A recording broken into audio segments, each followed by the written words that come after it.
Speaker sir, आपने मुझे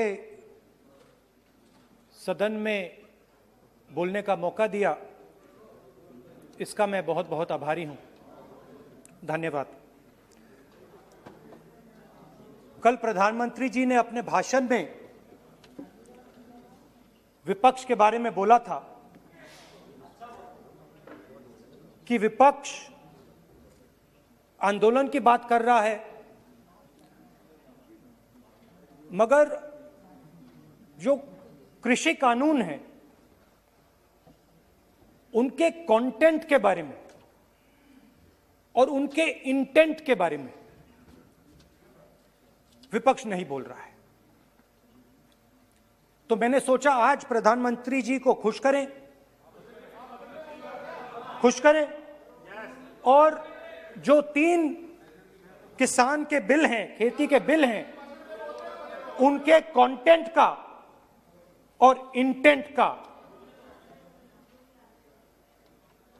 की बात करें। हाँ, बजट पे बोलेंगे। आप शांत हो जाइए प्लीज। मालूम है किसान का मुद्दा भी बजट का मुद्दा है, आप उनका आदर कीजिए।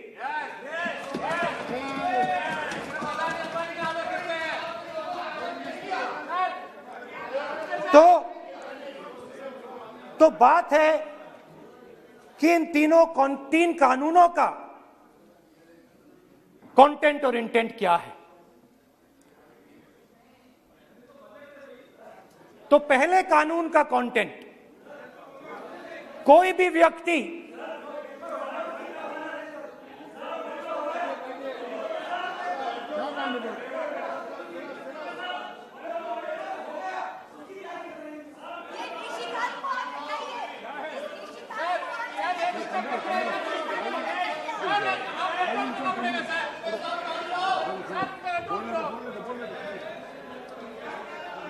तो पहले कानून का कंटेंट क्या है? पहले कानून का कंटेंट है कि कोई भी व्यक्ति देश में कहीं भी कितना भी अनाज, सब्जी, फल खरीद सकता है, जितना भी खरीदना चाहता है खरीद सकता है। तो अगर खरीदी देश में अनलिमिटेड खरीदी होगी तो मंडी में कौन जाएगा? मंडी में कौन जाके खरीदेगा? तो पहले कानून का कंटेंट मंडी को खत्म करने का है। इसका लक्ष्य मंडी को खत्म करने का है। दूसरे कानून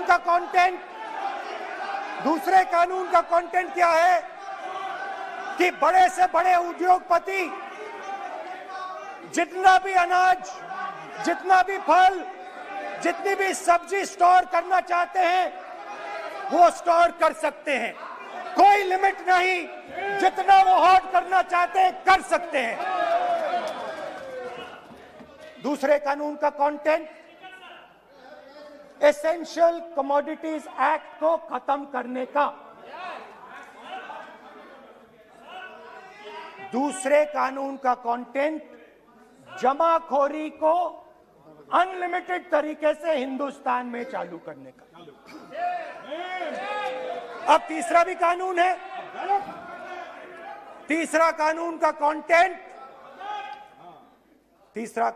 कंटेंट जब एक किसान हिंदुस्तान के सबसे बड़े उद्योगपति के सामने जाकर अपने अनाज के लिए, अपनी सब्जी के लिए, अपने फल के लिए सही दाम मांगे तो उसे अदालत में नहीं जाने दिया जाएगा। तीसरे कानून का कंटेंट आपको याद होगा,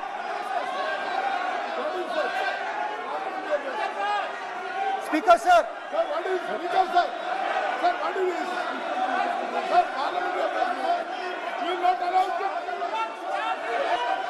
Sir, फैसला दे रहा हूं। डरते क्यों सुनो तू हिलिया सब पागल सुन अपने स्पीकर सर, दादा स्पीकर सर, आप बजट फैमिली प्लानिंग का आप बजट पर बात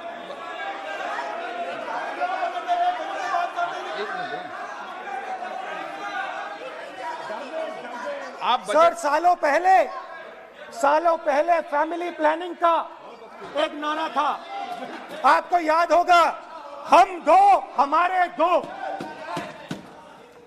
अब मैं इंटेंट की बात करता हूं, कानून के इंटेंट की बात। आज क्या हो रहा है, जैसे कोरोना दूसरे रूप में आता है, वैसे ही ये नारा दूसरे रूप में आया है। आज इस देश को 4 लोग चलाते हैं। आप बजट पर चर्चा कर लें। बजट पे कर रहा हूं सर, बजट पे आ रहा हूं। 4 लोग चलाते हैं, हम दो बता दिया। और हमारे दो। जैसे उस टाइम नाम सब जानते हैं, नो आप बोलो। आप डिस्टर्बेंस मत हम करिए। दो हमारे दो, ये किसकी सरकार है? हम दो हमारे दो की। माननीय सदस्य इधर। तो आप आसन को पहले संबोधित करें। कानून का इंटेंट बताता हूं। आप आसन को संबोधित करें। पहले कानून का इंटेंट माननीय सदस्य, आप आसन कि को हमारे संबोधित दो करें। मित्रों में से एक जो सबसे बड़ा मित्र है, उसको पूरे हिंदुस्तान के अनाज, फल और सब्जी को बेचने का अधिकार। यह है पहले कानून का इंटेंट। नुकसान किसका होगा? नुकसान ठेले वालों का होगा, नुकसान छोटे व्यापारियों का होगा, नुकसान जो लोग मंडी में काम करते हैं, लाखों लोग, उनका होगा। अब चलिए दूसरे कानून की इंटेंट की बात करते हैं। दूसरा कानून का इंटेंट दूसरे मित्र की मदद करने का है। दूसरे मित्र को पूरे देश में अनाज, फल और सब्जी की स्टोरेज की मोनोपोली दी जा रही है। आज दूसरा मित्र 40% हिंदुस्तान का अनाज अपने साइलों में रखता है। ये कांग्रेस पार्टी की बैठक नहीं है, ये सदन है। फल और सब्जी अगर बजट पे चल साइलोज में रखेगा। ये सभा नहीं है। प्रधानमंत्री कहते हैं सर मैं अध्यक्ष जी आपको कहना चाहता हूँ, जब आपने बजट के लिए चर्चा के लिए पुकारा तो मैं बता रहा हूँ, एक मिनट बैठिए। माननीय सदस्य, आज बजट पर चर्चा है, मैं आग्रह करता हूँ। प्रधानमंत्री कहते हैं बजट पर कि मैंने ऑप्शन दिया है। हाँ, आपने ऑप्शन दिया है, 3 ऑप्शन दिए हैं। पहला ऑप्शन भूख, दूसरा ऑप्शन बेरोजगारी, तीसरा ऑप्शन आत्महत्या। ये 3 ऑप्शन आपने दिए हैं। अब देखिए मामला क्या है। मामला ये है कि हिंदुस्तान का सबसे बड़ा बिजनेस, सबसे बड़ा व्यापार एग्रीकल्चर का है। अब बजट 40% आबादी इस पे जीती है, इससे जीती है। 40 लाख करोड़ रुपए का धंधा है। इसमें किसानों को फायदा मिलता है,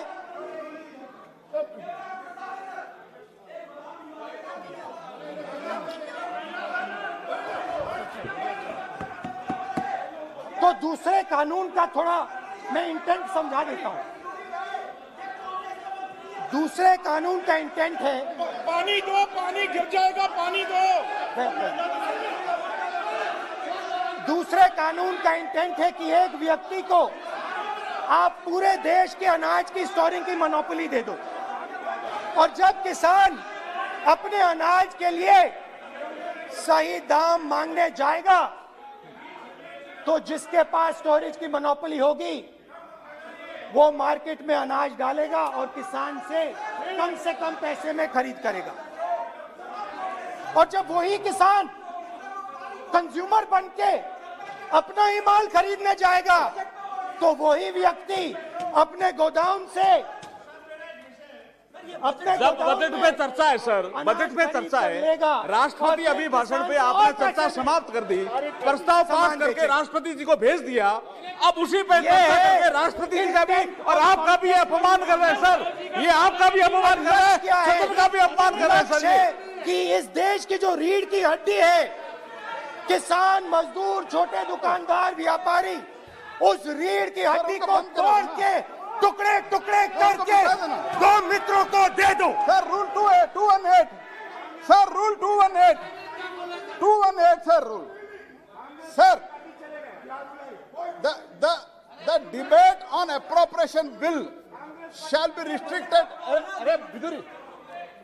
The debate on appropriate bill shall be restricted to the matters of the public importance or administrative clausely employed in the grants covered by the bill which have not already been raised while the relevant demands of grants were under consideration. I would like to remind him that he should restrict his speech to the budget. Number 2, and he is claiming that 40% of the groceries and other things, vegetables, they are kept in Adani's and Ambani's place. Let him prove that. Where from? He should place it on the table. He should place it on the table. Where can he get all these documents?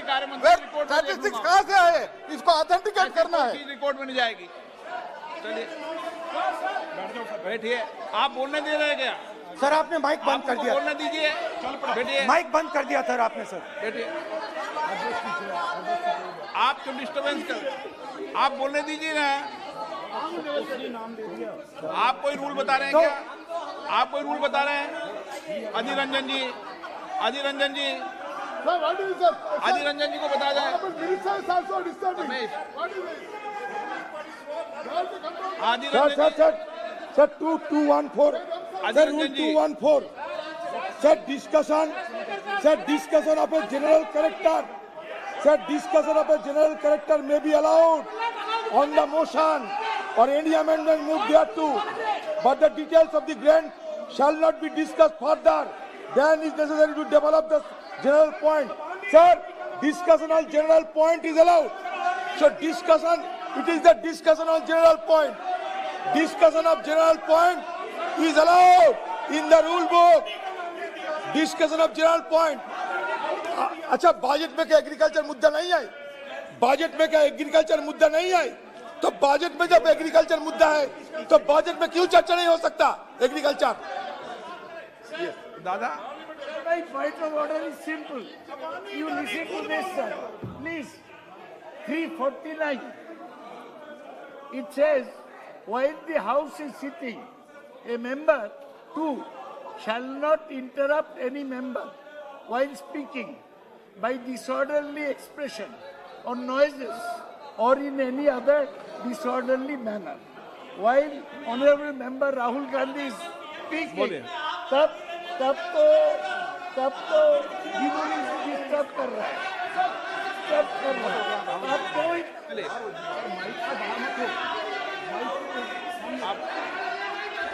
आज ये क्या कल नहीं था क्या? कल नहीं था.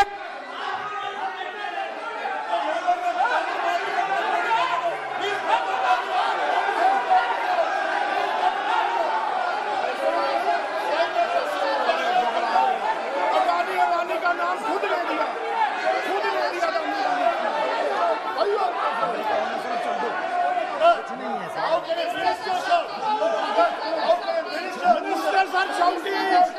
मंत्री शोर डाल रहे हैं. मंत्री, ऐसा कभी हुआ नहीं. मंत्री भाग रहे हैं, रूल बुक ढूंढ रहे हैं. अरे क्यों घबरा गए? अभी तो बोले ही 5 मिनट है. अभी तो बोले ही 5 मिनट है. तो हम दो हमारे दो.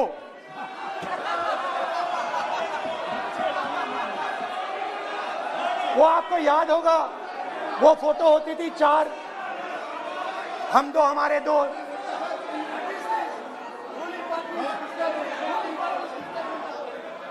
क्यूट से चेहरे थे, सुंदर सुंदर चेहरे, मोटे मोटे चेहरे. हम दो हमारे दो। खैर, इससे होगा क्या? जब ये कानून लागू होंगे तो जो इस देश के किसान हैं, इस देश के मजदूर हैं, छोटे व्यापारी हैं, इनका धंधा बंद हो जाएगा। इनमें से किसानों की खेत चली जाएगी, किसान को सही दाम नहीं मिलेगा, छोटे दुकानदारों की दुकान बंद हो जाएगी और सिर्फ दो लोग, हम दो और हमारे दो इस देश को चलाएंगे। हिंदुस्तान का फूड सिक्योरिटी का सिस्टम है वो नष्ट हो जाएगा और पहली बार सालों बाद एक बार फिर पहली बार हिंदुस्तान के लोगों को भूख से मरना पड़ेगा। रूरल इकोनॉमी नष्ट हो जाएगी और ये देश रोजगार नहीं पैदा कर पाएगा। ये नई चीज नहीं है, ये आप मत सोचिए कि ये नया अटेम्प्ट है, पहला अटेम्प्ट है। ये पहला नहीं है, ये काम प्रधानमंत्री ने हम दो हमारे दो के लिए पहले नोटबंदी में शुरू किया था। पहली चोट नोटबंदी थी। आइडिया क्या था? गरीबों से, किसानों से, मजदूरों से उनका पैसा लो, बैंक में डालो और हम दो हमारे दो के जेब में डालो। स्मॉल मीडियम सेक्टर को खत्म कर दिया, किसानों को बर्बाद कर दिया। वहां नहीं रुके, फिर गए जीएसटी, गब्बर सिंह टैक्स, 5 अलग अलग टैक्स और फिर से उन्हीं बेचारों पर आक्रमण, उन्हीं किसानों पर, उन्हीं मजदूरों पर, उन्हीं व्यापारियों पर आक्रमण। फिर कोरोना आता है। कोरोना के समय मजदूर चिल्ला चिल्ला के कहते हैं हमें बस का टिकट दे दीजिए, हमें ट्रेन का टिकट दे दीजिए। नहीं नहीं नहीं, तुम्हें नहीं मिलेगा, तुम पैदल घर जाओगे। एक मिनट माननीय सदस्य प्लीज। मगर टैक्स माफ जरूर होगा, माननीय सदस्य जरूर होगा। माननीय सदस्य, 5-10 उद्योगपतियों को टैक्स माननीय होगा। सदस्य प्लीज एक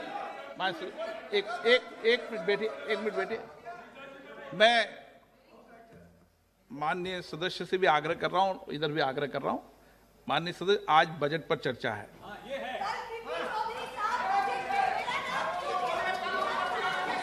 चलो चलाओ। मैं आ रहा हूं सर बजट पे। सर मैं आ रहा हूं बजट पे।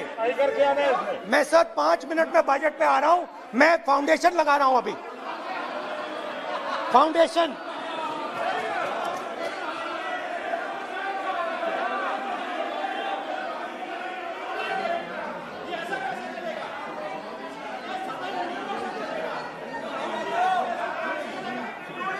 तो पहले नोटबंदी, फिर जीएसटी, फिर कोरोना के समय उन्हीं 4, 5, 10 लोगों को पूरा का पूरा कर्जा माफ, 10 लाख करोड़ रुपए जो भी था कर्जा माफ। मगर हुआ क्या? हिंदुस्तान का रोजगार का जो सिस्टम है, जो स्मॉल एंड मीडियम इंडस्ट्री है, वो खत्म हो गई। आज ये देश रोजगार नहीं पैदा कर सकता है, सीधी सी बात। और आज नहीं, कल भी ये देश रोजगार नहीं पैदा कर पाएगा, क्योंकि आपने इस देश की रीढ़ की हड्डी तोड़ दी है। किसान की, मजदूर की, छोटे दुकानदार की, स्मॉल मीडियम बिजनेस की रीढ़ की हड्डी तोड़ दी।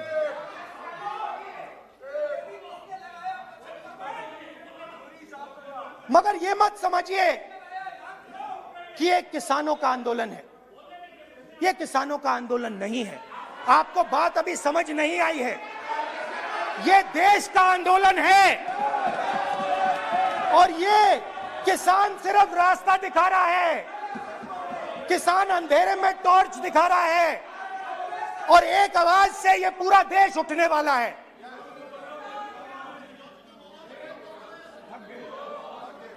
पूरा देश एक आवाज से हम दो हमारे दो के खिलाफ उठने जा रहा है।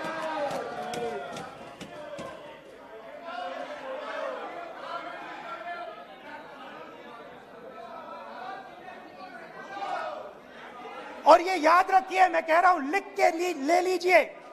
आप सोचते हो कि हिंदुस्तान के किसान को, मजदूर को, छोटे दुकानदार को अपने पैसे से, अपने धन से परे कर सकते हो, ये आप सोचते हो।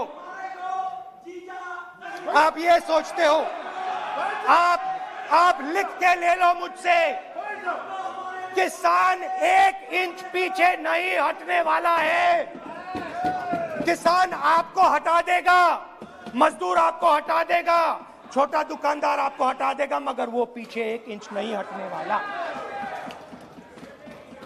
आपको कानून वापस लेना ही पड़ेगा।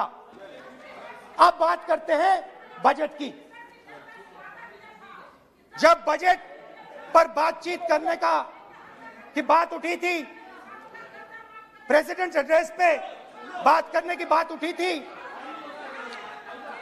तो हमने कहा था, विपक्ष ने कहा था, हमें किसानों के आदर करने के लिए किसानों के सब्जेक्ट पे अकेला बोलने दीजिए, एक साथ हम सब मिलकर किसानों के मुद्दे पे बोलेंगे। स्पीकर सर ने सरकार से पूछा और सरकार ने कहा नहीं, किसानों के मुद्दे पर चर्चा नहीं होगी, बजट पे होगी और प्रेसिडेंट एड्रेस पे होगी, अलग चर्चा किसान के मुद्दे पे नहीं हो सकती। तो प्रोटेस्ट में मैं कह रहा हूं, मैं बजट पे आज यहां टिप्पणी नहीं करने वाला हूं। मैं आज सिर्फ किसान के मुद्दे पे बोलूंगा और उसके बाद मैं अपना मुंह चुप कर दूंगा। अंत में मैं कहना चाहता हूं कि जो 200 किसान शहीद हुए, उनको इन लोगों ने श्रद्धांजलि नहीं दी। मैं सब सांसदों से कहना चाहता हूं, मैं अपने भाषण के बाद 2 मिनट शहीदों के लिए मौन रहूंगा। आप मेरे साथ खड़े हो जाइए। धन्यवाद।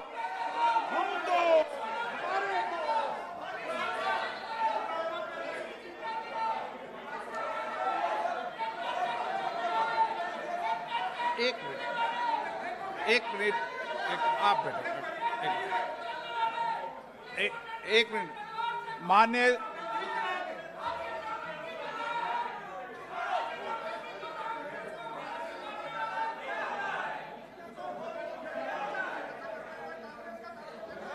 मान्य सदस्यगण,